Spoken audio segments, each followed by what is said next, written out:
السلام علیکم ورحمۃ اللہ وبرکاتہ ان الحمد للہ نحمده ونستعینه ونستغفره ونعوذ باللہ من شرور انفسنا ومن سیئات اعمالنا من يهده الله فلا مضل له ومن يضلل فلا هادي له واشهد ان لا اله الا الله وحده لا شريك له واشهد ان محمدا عبده ورسوله اما بعد فإن خير الحديث كتاب الله وخير الهدي هدي محمد صلى الله عليه وسلم وشر الأمور محدثاتها وكل محدثة بدعة وكل بدعة ضلالة وكل ضلالة في النار.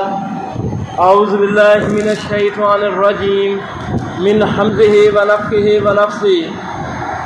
يا أيها الذين آمنوا اتقوا الله حق تقاته ولا تموتن إلا وأنتم مسلمون.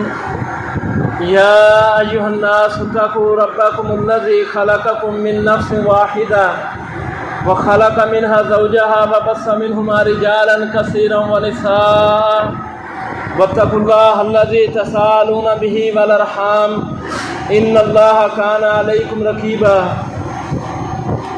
يا أيها الذين آمنوا اتقوا الله وقولوا قولا سديدا يصلح لكم أعمالكم ويغفر لكم ذنوبكم ومن يطع الله ورسوله فقد فاز فوزا عظيما. اللهم صل على محمد وعلى آل محمد كما صليت على إبراهيم وعلى آل إبراهيم إنك حميد مجيد. اللهم بارك على محمد وعلى آل محمد كما باركت على إبراهيم وعلى آل إبراهيم إنك حميد مجيد. حمد و ثنا اللہ رب العزت ہی کے لیے ہے اور درود و سلام ہو محمد رسول اللہ صلی اللہ علیہ وسلم پر. محترم بھائیوں، اس کائنات کی جو سب سے قیمتی چیز ہے وہ ہے اللہ پر ایمان، اور اس کائنات کی جو بدترین چیز ہے وہ ہے اللہ کے ساتھ شرک کرنا. اللہ تعالیٰ نے سورہ انعام کے اندر فرمایا ہے کہ الذین آمنوا ولم یلبسوا ایمانہم بظلم، کہ جو لوگ ایمان لائے اور انہوں نے اپنے ایمان کے اندر ظلم کو خلط ملط نہیں کیا، ظلم کی کسی طرح کی ملاوٹ نہیں کی. اللہ نے فرمایا اولئک لہم الامن، ان لوگوں کے لیے امن ہے. وہم مہتدون، اور یہ لوگ ہدایت یافتہ ہیں. جو لوگ ایمان لائے خالص ایمان، ان لوگوں کے لیے امن ہے اور ان لوگوں کے لیے ہدایت ہے. اور جن کے ایمان کے اندر ملاوٹ ہے ان کے لیے نہ امن ہے نہ ہدایت ہے. یہ آیت نازل ہوئی تو اللہ کے نبی صلی اللہ علیہ وسلم کے صحابہ پر بڑی گراں گزری.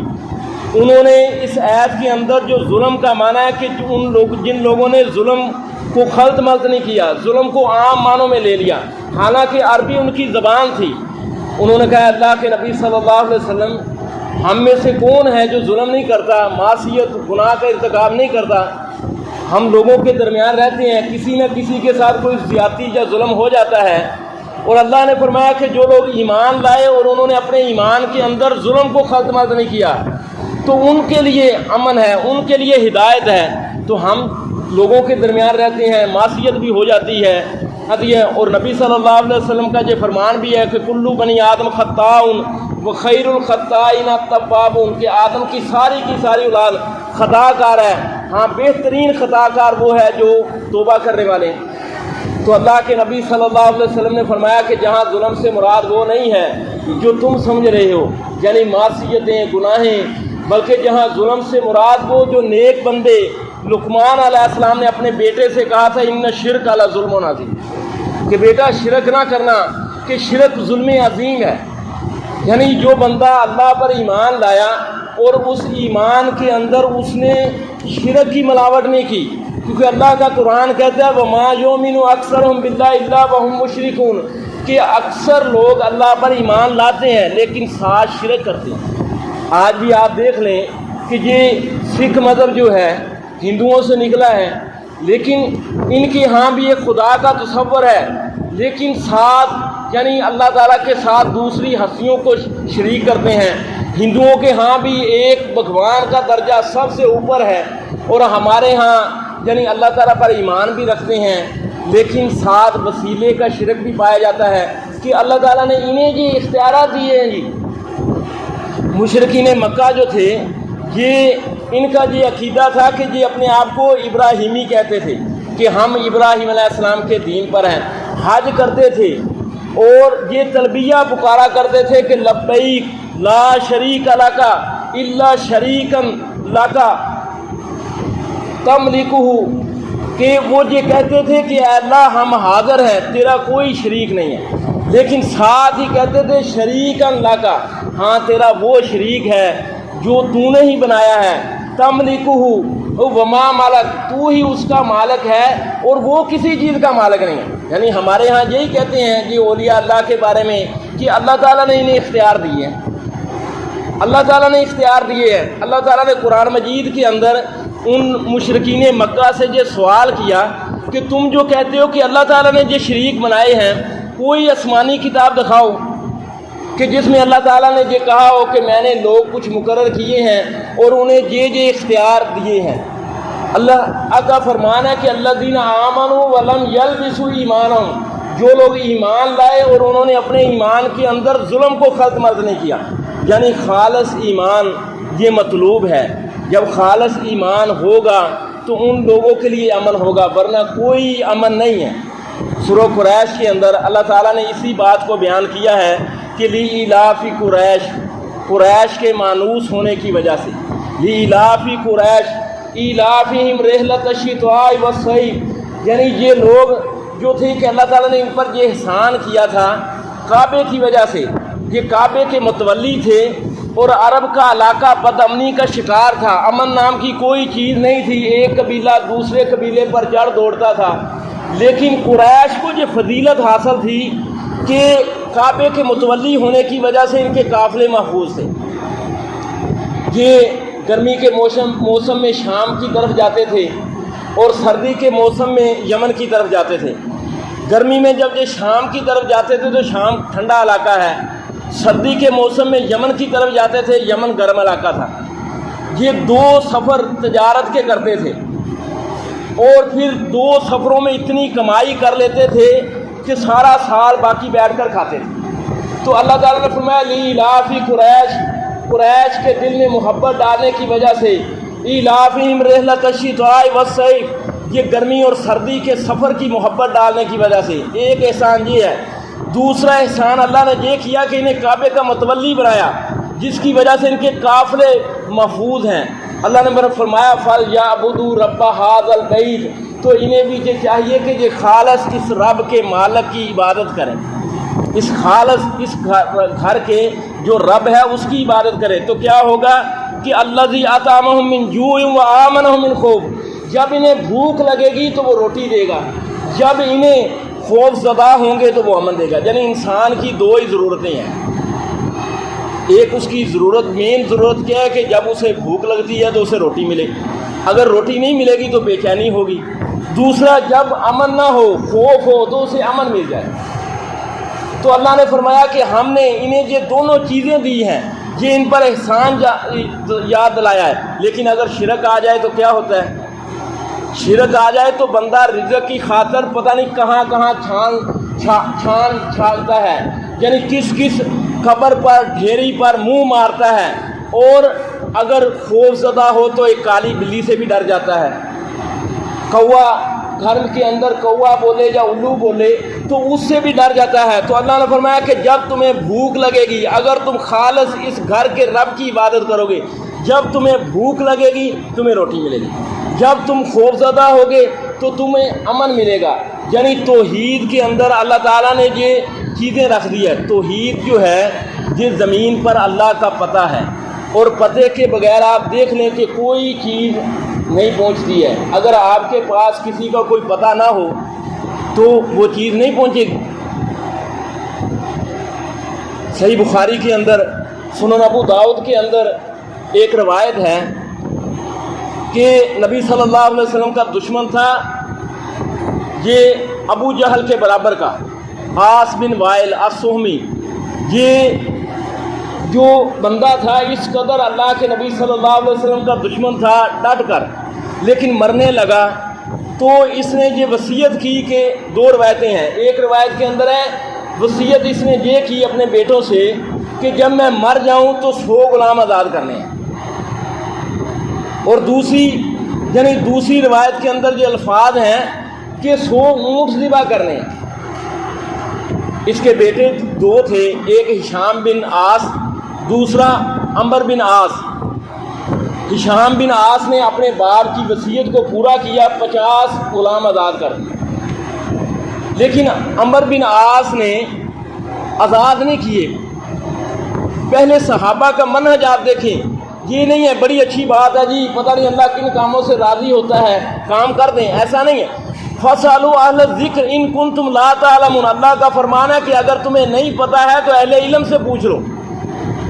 یہ اللہ کے نبی صلی اللہ علیہ وسلم کے پاس آئے، آ کر کہنے لگے اللہ کے نبی صلی اللہ علیہ وسلم، میرا باپ عاص بن وائل، اس نے مرتے وقت یہ وصیت کی ہے کہ 100 غلام آزاد کرنے ہیں، میرے بھائی ہشام نے 50 غلام آزاد کر دیے، کیا میں باقی 50 آزاد کروں یا نہیں کروں؟ یعنی صحابہ کا منہج کیا ہے، یہ نہیں دیکھا کہ نیکی بہت بڑی ہے کر گزریں، پہلے اللہ کے نبی صلی اللہ علیہ وسلم سے پوچھا۔ اللہ کے نبی صلی اللہ علیہ وسلم نے فرمایا عمر لو کان ابوک اقر بالتوحید، اگر تیرا باپ نے توحید کا اقرار کیا ہوتا، فصمتا، پھر اگر تو روزے رکھتا، او تصدقتا، یا صدقہ کرتا، یا غلام آزاد کرتا، نفع ہو تو اسے نفع ہوتا، لیکن تیرا باپ تو کفر میں مرا ہے، اس نے توحید کا اقرار نہیں کیا۔ یعنی توحید آپ دیکھیں اتنی بڑی نیکی ہے کہ اب اس کی نجات تب ہوتی، اسے یہ چیز تب فائدہ دیتی جب وہ توحید پر ہوتا، اور توحید دونوں جگہ ہو، یعنی ایک جو بندہ مر گیا ہے وہ بھی موحد ہو، اور جو اس کے لیے دعا کرنے والا ہے، جو صدقہ کرنے والا ہے، جو یعنی اس کے لیے حج کرنے والا ہے، جو عمرہ کرنے والا ہے، وہ بھی موحد ہو۔ اللہ کے نبی صلی اللہ علیہ وسلم کا فرمان ہے صحیح مسلم کے اندر، آپ نے فرمایا کہ جو مسلمان بھی فوت ہو جائے اور اس کے جنازے کے اندر 40 بندے حاضر ہو جائیں، وہ کون 40 بندے ہو؟ لا یشرکون باللہ شیئا، وہ اللہ کے ساتھ شرک کرنے والے نہ، فرمایا اللہ تعالیٰ ان کی شفاعت کو قبول فرماتا ہے۔ یعنی مین چیز کیا ہے؟ دونوں طرف توحید ہو، جو بندہ فوت ہوا ہے وہ بھی موحد ہو، اور جو بندہ اس کے لیے دعا کر رہا ہے، اس کے لیے صدقہ خیرات کر رہا ہے، وہ بھی توحید پر ہو، تب فائدہ ہوگا، ورنہ فائدہ نہیں ہے۔ صحیح بخاری کے اندر ہے کہ عبداللہ بن مسعود رضی اللہ تعالیٰ عنہ کا بیان ہے کہ ایک بات اللہ کے نبی صلی اللہ علیہ وسلم نے کی، ایک بات میں کرتا ہوں۔ اللہ کے نبی صلی اللہ علیہ وسلم نے فرمایا من مات یشرک باللہ فقط دخل النار، جو بندہ اس حال میں مرا کہ وہ اللہ کے ساتھ شرک کرتا تھا وہ جہنم میں داخل ہوگا، یہ بات اللہ کے نبی نے کی ہے۔ اور ایک دوسری بات میں کرتا ہوں کہ من مات لا یشرک باللہ، جو بندہ اس حال میں مرا کہ اللہ کے ساتھ شرک نہیں کرتا، داخل الجنہ، وہ جنت میں داخل ہوگا۔ یعنی توحید اس قدر اہم ہے آپ کی مغفرت کے لیے۔ اللہ کا فرمان ہے حدیث قدسی ہے، یا ابن آدم، اے آدم کے بیٹے، اذا دعوتنی ورجوتنی لا اغفر لک علی ما کان منک، اے آدم کے بیٹے اگر تیرا یہ منہج بن جائے، جب بھی تو پکارے مجھے پکارے، لا اغفر لک علی ما کان منک، جب بھی تو پکارے مجھے پکارے، جب بھی امید وابستہ کرے تو میری امید، مجھ سے امید وابستہ کرے، تیری امیدوں کا سلسلہ مجھ سے ٹوٹنے پر نہ پائے، تو میں تیرے گناہوں کو معاف کرتا رہوں گا، چاہے آسمان کی چھت کو بھی چھو جائیں۔ توحید اس قدر قیمتی ہے، تو اس توحید کو سیکھنے کی ضرورت ہے۔ اللہ نے فرمایا فعلم، سورہ محمد کے اندر اللہ نے فرمایا فعلم انہ لا الہ الا اللہ واستغفر لذنبک، پہلے جان لو کہ اللہ کے سوا کوئی عبادت کے لائق نہیں، اور پھر اللہ تعالیٰ سے استغفار کرو۔ یہ وضو ہم کرتے ہیں، اور وضو کے بعد ہم جو دعا پڑھتے ہیں جو ہمارے برِ صغیر کے اندر دوسرے کلمے کے نام سے مشہور ہے کہ اشہد اللہ الہ الا اللہ وحدہ لا شریک لہ واشہد ان محمدًا عبدہ ورسولہ، کہ میں شہادت دیتا ہوں کہ اللہ کے سوا کوئی عبادت کے لائق نہیں، وحدہ لا شریک لہ، وہ اکیلا ہے، اس کا کوئی شریک نہیں، اور میں گواہی دیتا ہوں واشہد ان محمدًا عبدہ ورسولہ، کہ محمد صلی اللہ علیہ وسلم اللہ کے بندے اور رسول ہیں۔ تو اللہ کے نبی نے فرمایا کہ اس بندے کے لیے فتحت لہ ابواب السماء، ابواب الجنت الثمانیہ، جنت کے 8 دروازے کھول دی جاتے ہیں. یہ جنت کے 8 دروازوں کی چابی ہے. اور شہادت جو ہوتی ہے یہ علم کے ساتھ ہوتی ہے. بغیر علم کے شہادت نہیں ہوتی. شہادت علم کے ساتھ ہوتی ہے، اور علم بھی ایسا جس پر یقین ہو. اگر شک ہو تو وہ تب بھی تسلیم نہیں ہوگی. ایسی شہادت جس کے اندر شک ہو وہ بھی تسلیم نہیں ہوتی. یعنی علم ایسا ہو جس پر بندے کو یقین ہو. اور یہ لا الہ الا اللہ کی جو شہادت ہے یہ اس کائنات کی سب سے بڑی شہادت ہے. اللہ تعالیٰ نے سورہ آل عمران کے اندر فرمایا شاہد اللہ انہ لا الہ الا کہ اللہ ہوا کہ اللہ گواہی دیتا ہے کہ اس کے سوا کوئی عبادت کے لائق نہیں.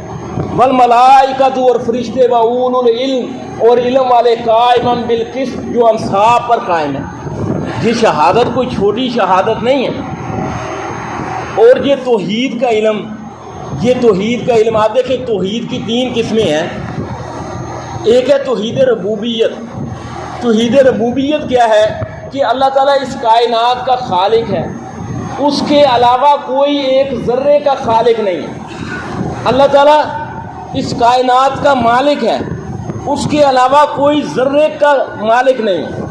اور اللہ تعالیٰ الا لہ الخلق والامر، اللہ تعالیٰ ہی خالق و مالک ہے تو آرڈر اور مدبر بھی وہی ہے. یہ توحید ربوبیت ہے. دوسرا توحید الوہیت.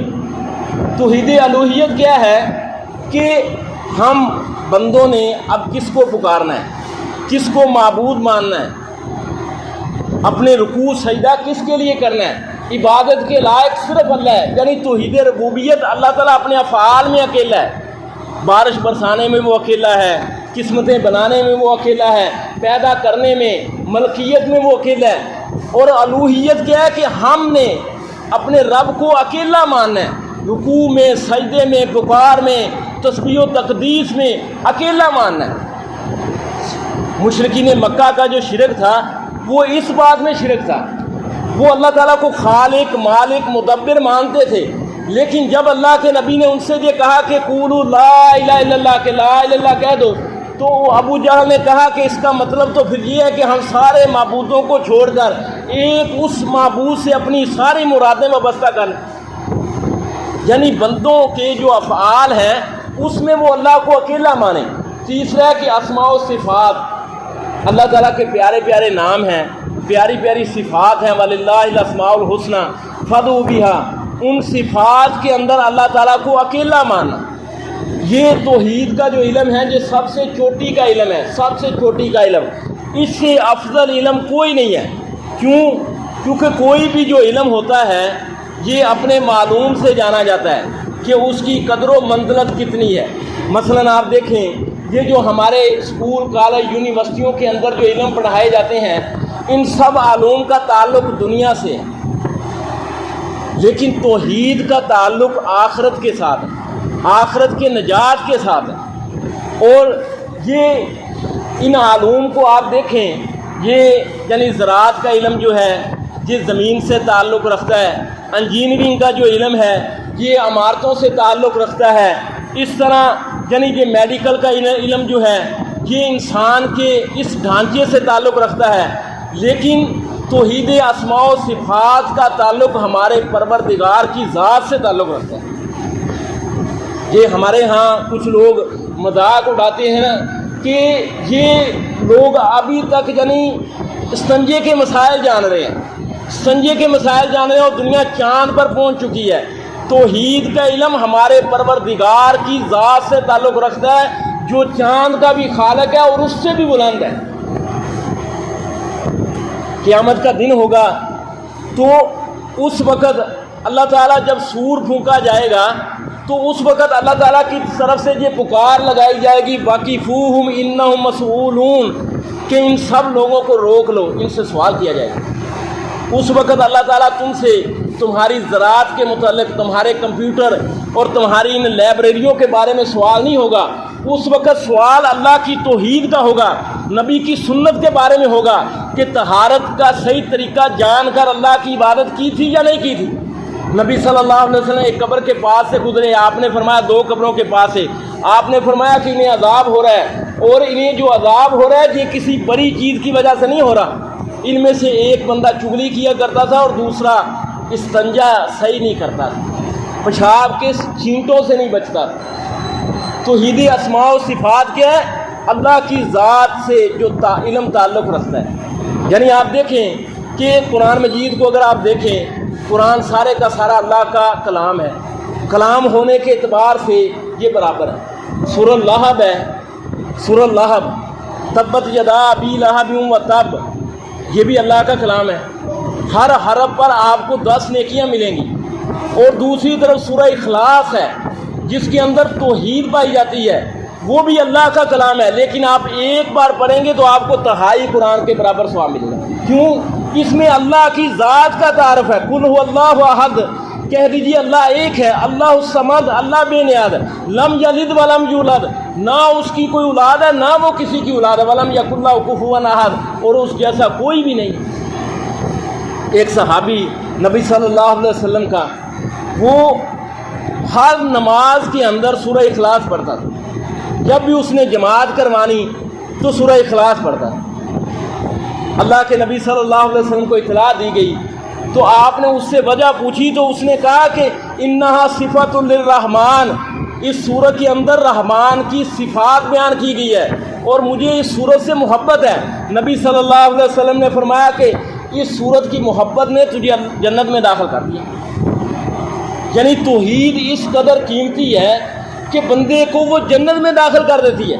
اور سورہ اخلاص قرآن مجید کی یہ واحد سورت ہے جس کے اندر اللہ تعالیٰ کی 2 صفات پائی جاتی ہیں جو کہیں اور کسی اور جگہ آپ کو نہیں ملیں گی، ایک احد ہے، دوسرا صمد ہے۔ یعنی اللہ تعالیٰ کا ادب جو ہے یہ وحدانیت میں ہے، اللہ تعالیٰ ایک ہے۔ ہمارے ہاں یہ کہتے ہیں کہ اللہ فرماتے ہیں، اللہ فرماتے نہیں، اللہ فرماتا ہے۔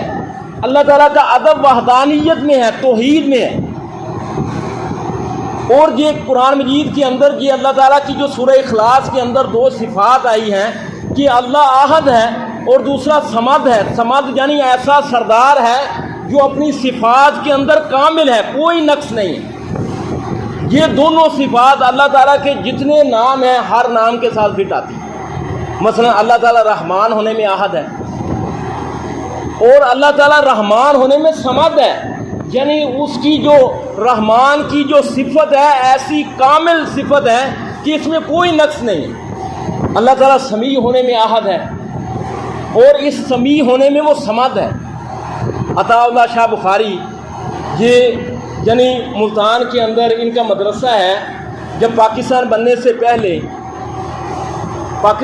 سے پہلے یہ گاندھی نے یعنی مسلمانوں نے ایک تحریک چلائی تھی، تحریک خلافت کو بچانے کے لیے، تو اس وقت گاندھی نے بھی شرکت کر لی تھی مسلمانوں کے ساتھ۔ گاندھی اور ہندوؤں کا بھی ایک اجتماع ساتھ جلوس نکالتا تھا کہ خلافت کو بچاؤ کے لیے۔ تو اس وقت انگریز نے جیل بھر دی تھی، مسلمانوں کے ساتھ بھی ہندوؤں کے ساتھ بھی۔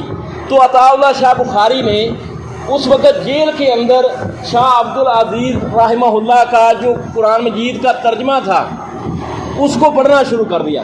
جب سورہ اخلاص کے اندر آئے اس کو پڑھا تو اس کے اندر لکھا تھا کہ الصمد کا معنی کہ اللہ نراسترک ہے، اللہ نراسترک ہے۔ شاہ عطا اللہ شاہ بخاری کہنے لگے کہ شاہ صاحب نے یہ جو ترجمہ کیا ہے مجھے سمجھ نہیں آ رہی، کیوں نہ میں جیل کے اندر کوئی پنڈت بھی بیٹھا ہے جو سنسکرت زبان کا ماہر ہے، میں اس کے پاس جاتا ہوں اور اس سے یہ پوچھتا ہوں کہ صمد کا ترجمہ جو شاہ صاحب نے یہ کیا ہے اللہ نراسترک ہے، نراسترک کا کیا معنی ہے؟ تو پنڈت کے پاس جا کر میں نے یہ بات بتلائی تو پنڈت نے جب یہ سنا تو جھومنے لگ گیا۔ میں نے اس سے کہا جی آپ مجھے بتلائیں نراسترک کا کیا معنی ہے؟ اس نے کہا کہ نراسترک کا سنسکرت زبان کے اندر یہ معنی ہے وہ جس کا کام کوئی روک نہ سکے اور وہ نہ چاہے تو کسی کا کام ہو نہ سکے۔ اللہم لا مانع لما اعطیت ولا ینفع ذا الجد منک الجد۔ ہم ہر نماز کے بعد یہ کہتے ہیں، اس بات کا اعتراف کرتے ہیں کہ وہ جس کا کام کوئی روک نہ سکے وہ اور نہ چاہے تو کسی کا کام ہو نہ سکے۔ یعنی توحید یہ اس کے اندر اس قدر عظمت ہے کہ آپ کو جنت میں داخل کر دیتی ہے، ہاں کوئی رکاوٹ نہ آ جائے۔ آیت الکرسی کے بارے میں اللہ کے نبی صلی اللہ علیہ وسلم کا کیا فرمان ہے؟ اللہ کے نبی کا فرمان ہے کہ جو بندہ آیت الکرسی پڑھتا ہے ہر نماز کے بعد اس کے اور جنت کے درمیان صرف موت رکاوٹ ہے۔ یعنی کیا مطلب؟ کہ وہ بندہ جنت کے اس قدر قریب ہو گیا ہے، گویا کہ داخل ہو گیا ہے، بس موت آئے گی تو وہ جنت میں چلا جائے گا۔ اور اللہ کا قرآن کیا کہتا ہے؟ ان الذین قالوا ربنا اللہ ثم استقاموا، جن لوگوں نے یہ کہا کہ ہمارا رب اللہ ہے اور پھر وہ اس پر ڈٹ گئے۔ یعنی آیت الکرسی کے اندر جو صفات آئی ہیں آپ ان پر اگر ڈٹ جاتے ہیں تو اللہ نے فرمایا تتنزل علیہم الملائکہ، تو ان پر فرشتے اترتے ہیں، وہ کیا خوشخبریاں دیتے ہیں کہ اللہ تخافوا ولا تحزنوا، خوف زدہ نہ ہو، غم زدہ نہ ہو، وابشروا بالجنۃ التی کنتم توعدون، اور اس جنت کی بشارت قبول کرو جس کا تم سے وعدہ کیا گیا۔ اللہ لا الہ الا هو الحی القیوم، اللہ نے فرمایا کہ اللہ کے سوا کوئی عبادت کے لائق نہیں۔ یہ ایک دعویٰ اللہ نے کیا ہے، آج تک آپ دیکھ لیں کہ اللہ کے سوا کوئی عبادت کے لائق نہیں ہے، یہ اللہ نے دعویٰ کیا ہے، اور اس دعوے کی اللہ تعالیٰ نے 10 دلائل دیے، 10 دلائل، حالانکہ اللہ تعالیٰ کو دلائل کی ضرورت نہیں ہے۔ اور پھر آپ دیکھیں آج تک وہ لوگ جو یہ کہتے ہیں جی کہ یہ اللہ منکرین، یعنی جو اللہ تعالیٰ کے وجود پر ایمان نہیں رکھتے ہیں، وہ کہتے ہیں جی ان کی اپنی اختراع ہے کہ ایک رب ہے۔ تو آج تک کسی نے یہ دعویٰ کیا کہ میں اللہ ہوں؟ صرف اللہ نے یہ دعویٰ کیا کہ میں اللہ ہوں اور میری یہ صفات ہے کہ میں عبادت کے لائق کیوں ہوں؟ الحی القیوم، میں ہمیشہ زندہ رہنے والی ذات ہوں، الحی ہوں۔ صحابہ کے درمیان سب سے پہلا اختلاف اسی بات پر ہوا تھا۔ اللہ کے نبی صلی اللہ علیہ وسلم فوت ہوئے تو صحابہ نے یہ کہنا شروع کر دیا کہ اللہ کے نبی صلی اللہ علیہ وسلم فوت نہیں ہوئے، اور پھر سب سے پہلے اتفاق بھی اسی پر ہوا جب ابو بکر رضی اللہ تعالیٰ عنہ آئے اور انہوں نے کہا من کان یعبد محمدًا فإن محمدًا قد مات، جو بندہ اس بات پر ایمان رکھتا تھا محمد صلی اللہ علیہ وسلم کی عبادت کرتا تھا وہ جان لے کہ محمد صلی اللہ علیہ وسلم تو فوت ہو گئے۔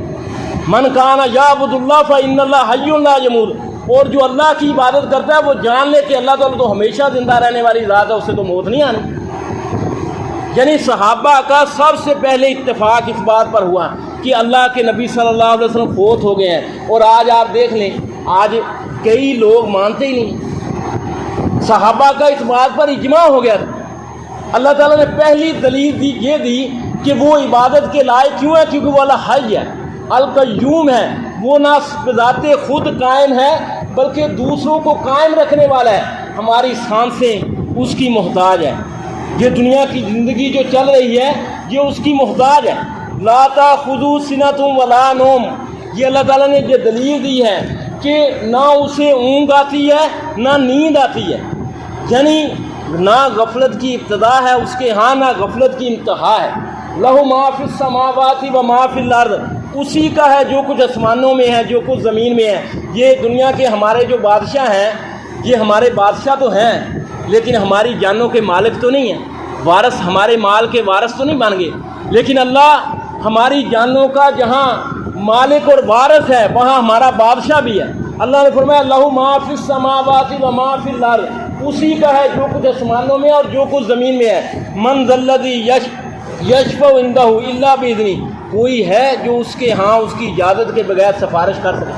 قیامت کا دن ہوگا، اللہ کے نبی صلی اللہ علیہ وسلم نے حدیث شفاعت بیان کی، صحیح بخاری کے اندر ہے۔ اللہ کے نبی نے فرمایا کہ قیامت کا دن 50,000 سال کا ہو۔ امام ابن کثیر رحمہ اللہ نے حدیثیں جمع کی، فرمایا کہ 360 سال تک مخلوق ماری ماری پھر رہی ہوگی، 360 سال تک، اور مخلوق کبھی آدم علیہ السلام کے پاس جائے گی، آدم علیہ السلام سے کہے گی کہ اللہ تعالیٰ نے آپ کو اپنے ہاتھ سے بنایا، آپ کو اپنی جنت میں ٹھہرایا، آپ جا کر اللہ تعالیٰ سے سفارش کر دیں کہ اللہ تعالیٰ حساب شروع کر۔ سورج 1 میل کے فاصلے پر ہے، لوگ اپنے گناہوں کی بقدر پسینوں میں ڈوبے ہوئے ہیں، اللہ تعالیٰ حساب لے لے چاہے جہنم میں ڈال دے، جہاں تک کہ الفاظ ہیں۔ آدم علیہ السلام کہیں گے نہیں نہیں، مجھے تو اپنی جان کی ہے، ان ربنا قد غضب یوم غضب لم یغضب قبل مثلا ولن یغضب بعد مثلا، کہ آج ہمارا رب ہم پر اس قدر غصے میں ہے کہ آج کے بعد اس کے بعد کبھی اتنا غصہ اسے نہیں آئے گا۔ اگر ہمیں تو اپنی جان کی پڑی ہے، اور میں نے تو اللہ تعالیٰ کی ایک نافرمانی کر دی تھی کہ ایک درخت سے مجھے روکا گیا تھا، میں نے اس درخت کا پھل کو کھا لیا۔ نوح علیہ السلام کے پاس جائیں گے، نوح علیہ السلام بھی کہہ دیں گے میں نے اپنے بیٹے کی سفارش کر دی تھی، مجھے تو اپنی جان کی فکر ہے۔ موسیٰ علیہ السلام کے پاس چلے جاؤ، موسیٰ علیہ السلام کے پاس جائے گی مخلوق، تو موسیٰ علیہ السلام کہیں گے مجھ سے انجانے میں ایک بندہ مکہ مار کے قتل ہو گیا، میں سفارش نہیں کرتا۔ ابراہیم علیہ السلام کے پاس چلے جاؤ، ابراہیم علیہ السلام یہ کہیں گے کہ میں نے تو اپنے باپ کی سفارش کر دی۔ پھر نبی صلی اللہ علیہ وسلم کے پاس جائیں گے تو اللہ کے نبی صلی اللہ علیہ وسلم فرمائیں گے ہاں یہ میں جا کر سفارش کرتا ہوں۔ آپ دیکھیں اللہ نے فرمایا من ذا الذی یشفع عندہ الا باذنہ، کون ہے جو اس کی بارگاہ میں جا کر سفارش کر؟ کوئی ہے؟ اللہ کے نبی صلی اللہ علیہ وسلم جا کر ایک سجدہ کریں گے، لمبا سجدہ، مہینوں اور ہفتوں پر مشتمل سجدہ ہوگا، اور اللہ تعالیٰ پھر اس سجدے کے بعد اللہ اپنے نبی کو اجازت دے گا، یا محمد ارفع راسک واشفع تشفع، اجازت مل رہی ہے کہ اے محمد صلی اللہ علیہ وسلم اپنا سر اٹھائیے، سفارش کیجیے، آپ کی سفارش قبول کی جائے گی، سنی جائے گی۔ یعنی کوئی ہے جو اللہ کی بارگاہ میں اس کی اجازت کے بغیر سفارش کر سکے؟ یعلم ما بین ایدیہم وما خلفہم۔ اور سفارش جو کیوں ہوتی ہے؟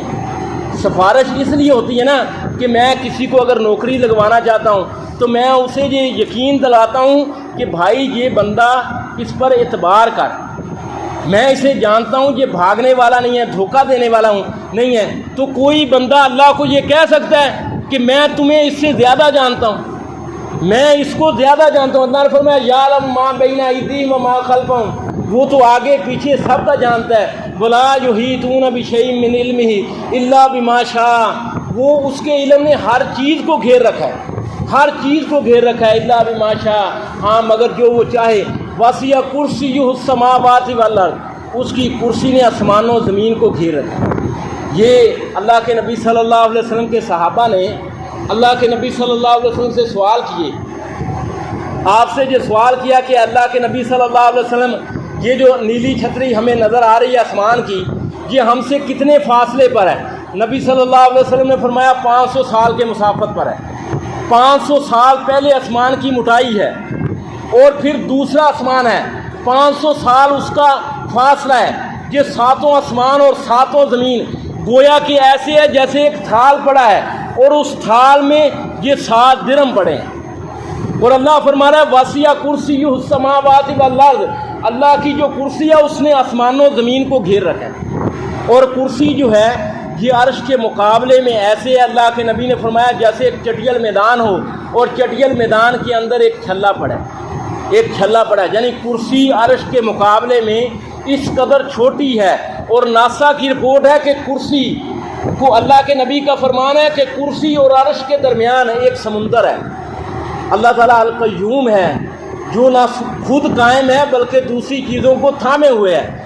وہ سمندر ناسا کی رپورٹ ہے کہ وہ سمندر جو ہے وہ ایک بادل کی شکل میں انہوں نے دیکھا ہے دوربینوں کے ساتھ۔ وہ سمندر اس قدر بڑا ہے کہ اگر زمین پر آ جائے تو ہماری زمین پر جو سمندر موجود ہے اس جیسے 144 خرب سمندر بن جائے، 144 خرب۔ اور اللہ کا عرش جو ہے وہ اس پانی پر کے اوپر ہے۔ اللہ تعالیٰ کے نبی صلی اللہ علیہ وسلم نے فرمایا کہ اس عرش کو اٹھانے والے 8 فرشتے ہیں، لیکن اب 4 فرشتے ہیں، اور ان 4 فرشتوں میں سے اللہ نے مجھے اجازت دی ہے کہ اپنی امت کو ایک فرشتے کی کیفیت بیان کرو۔ اللہ نے فرمایا کہ اللہ کے نبی نے فرمایا کہ اگر تم میں سے کوئی 800 سال تک پرندے کی رفتار سے چلے، 700 سال تک، تو اس فرشتے کی کان کی لو سے لے کر کندھے تک کا درمیانی فاصلہ ہی طے کرے گا، اور جب ہماری آنکھیں بند ہوگی تو یہ سب چیزیں ہمیں نظر آئیں گی۔ اللہ نے فرمایا وسع کرسیہ السماوات والارض، اس کی کرسی نے آسمانوں زمین کو گھیر رکھا ہے، ولا یعود حفظہما، اور اسے ان آسمانوں زمین کی حفاظت تھکاتی نہیں ہے۔ کیوں؟ وہو العلی العظیم، وہ ذات نہایت بلند ہے، نہایت ہی عظمت والی ذات ہے۔ یعنی اسماء و توحید اسماء و صفات کے اندر اللہ تعالیٰ کا تعارف ہے۔ اللہ تعالیٰ سے دعا ہے کہ وہ بات کو سمجھنے اور عمل کرنے کی توفیق عطا فرمائے۔ وآخر دعوانا الحمدللہ۔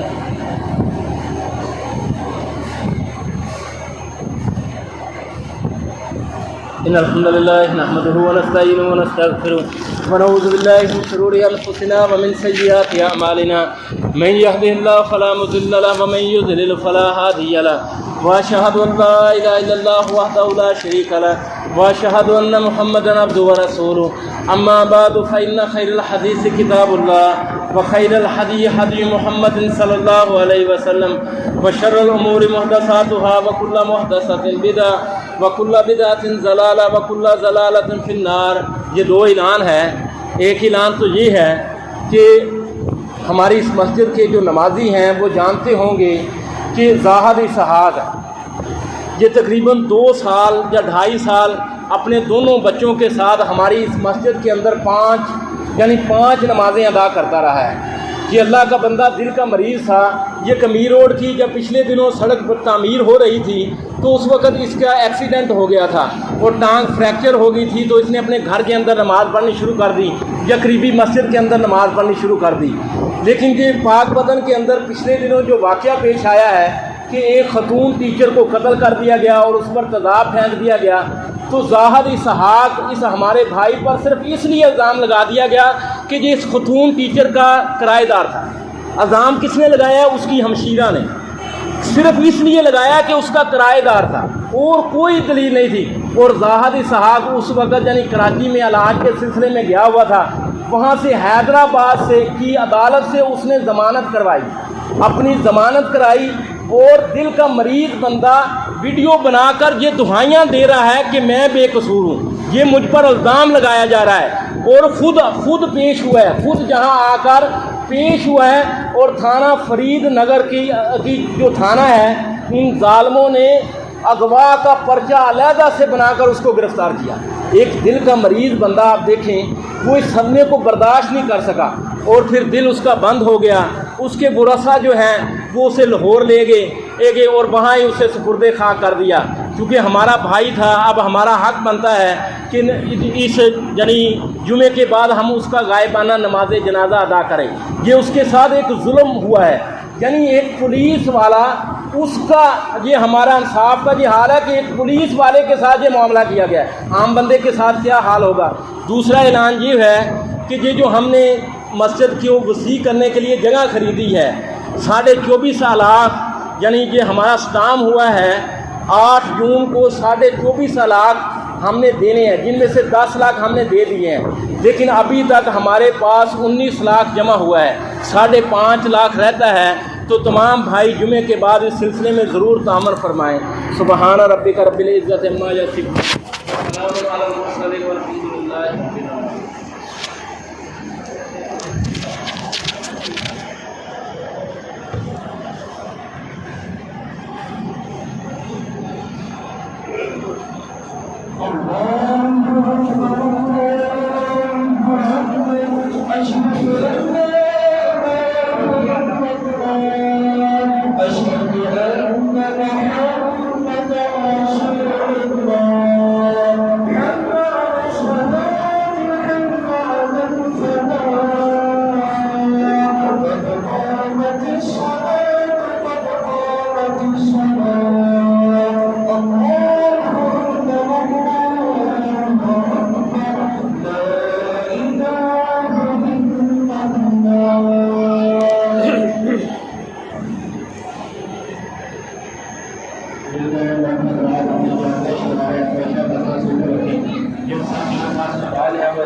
رب العالمين الرحمن الرحيم مالك يوم الدين إياك نعبد وإياك نستعين اهدنا الصراط المستقيم صراط الذين أنعمت عليهم غير المغضوب عليهم ولا الضالين.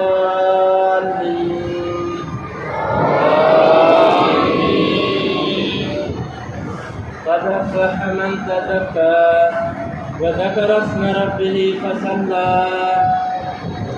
بل تؤثرون الحياة الدنيا والآخرة خير وأبقى إن هذا لفي الصحف الأولى صحف إبراهيم وموسى.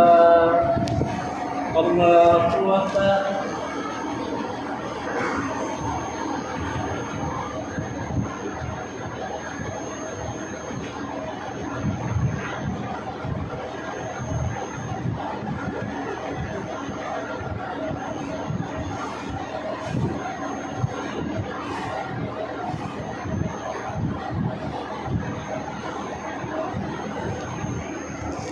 سمع الله لمن حمده.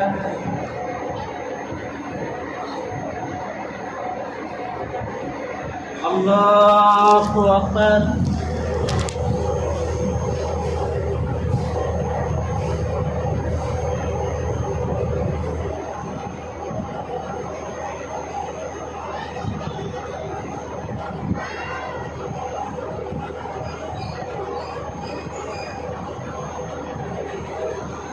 الله أكبر.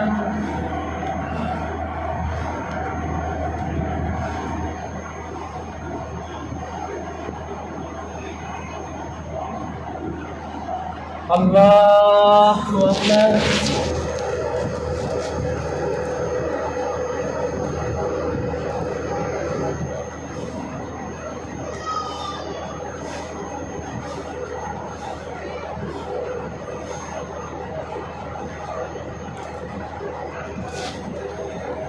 الله أكبر.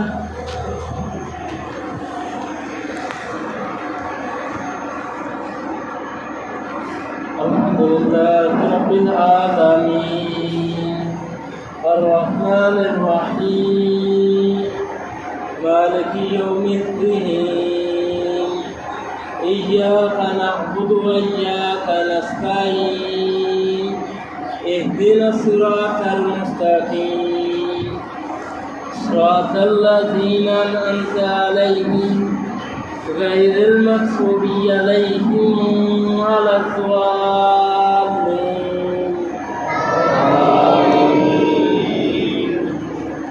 أفلا ينظرون إلى الإبل كيف خلقت وإلى السماء كيف رفعت وإلى الجبال كيف نصبت وإلى الأرض كيف سطحت فذكر إنما أنت مذكر لست عليهم بمسيطر إلا من تولى وكفر فيعذبه الله العذاب الأكبر إن إلينا إيابهم ثم إن علينا حسابهم. الله أكبر.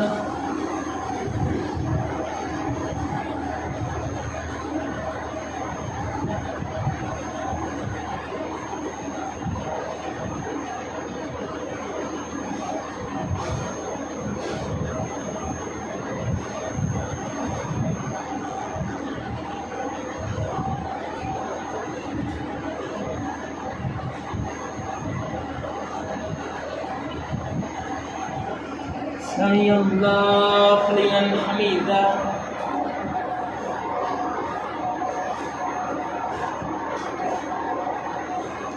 الله أكبر.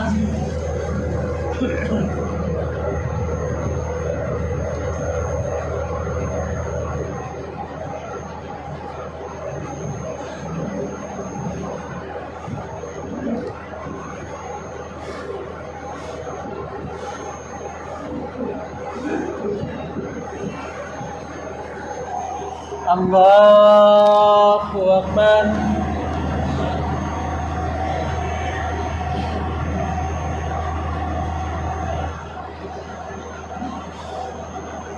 الله أكبر.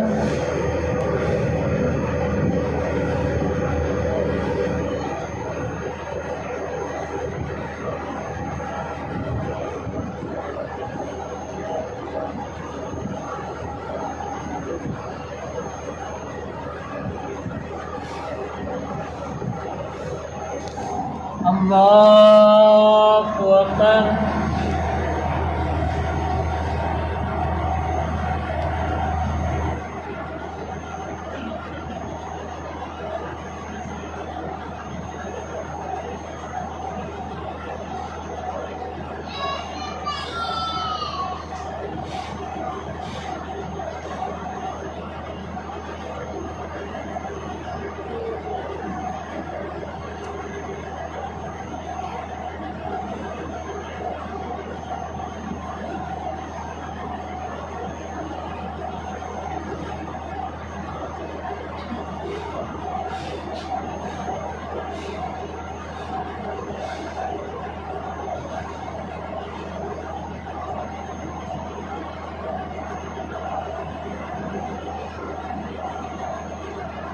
আসসালামু আলাইকুম ওয়া রাহমাতুল্লাহ। আসসালামু আলাইকুম ওয়া রাহমাতুল্লাহ। আল্লাহু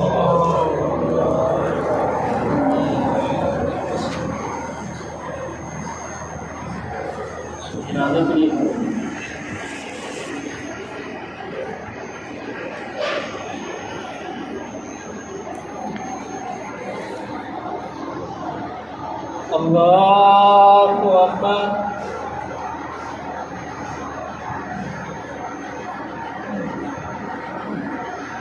আলহামদুলিল্লাহি রাব্বিল আলামিন আর-রাহমানির রাহিম মালিকি ইয়াউমিদ্দিন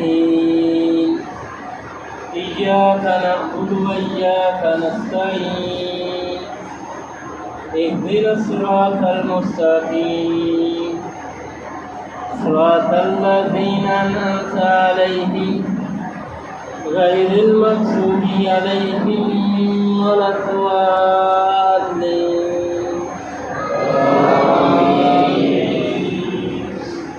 يا أيتها النفس المطمئنة ارجعي إلى ربك راضية مرضية فادخلي في عبادي وادخلي جنتي.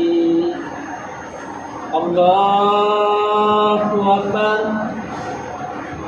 اللهم صل على محمد وعلى آل محمد كما صليت على إبراهيم وعلى آل إبراهيم إنك حميد مجيد.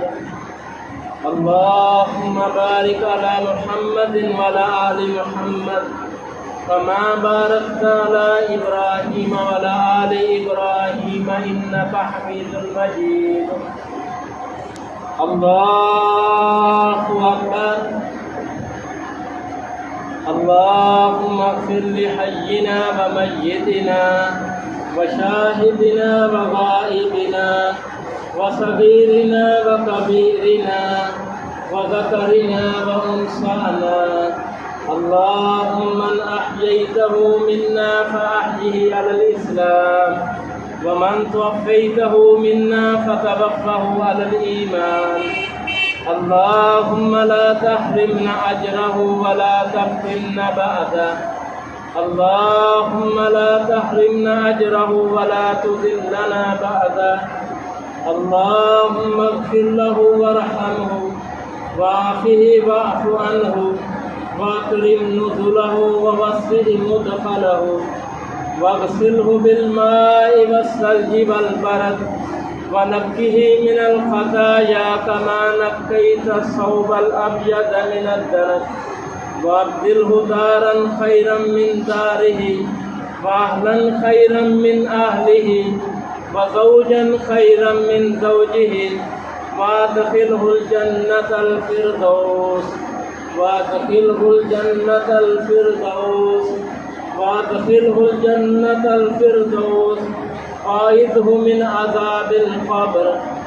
اللهم عبدك وابن أمتك احتاج إلى رحمتك وأنت غني عن عذابه وإن كان مسيئا فتجاوز عنه. اللهم أنت ربها وأنت خلقتها وأنت هديتها للإسلام. اللهم أنت أعلم بسرها وعلانيتها. اللهم أنت أعلم سرها وعلانيتها جئنا شفعاء فاغفر له جئنا شفعاء فاغفر له الله أكبر السلام عليكم ورحمة الله السلام عليكم ورحمة الله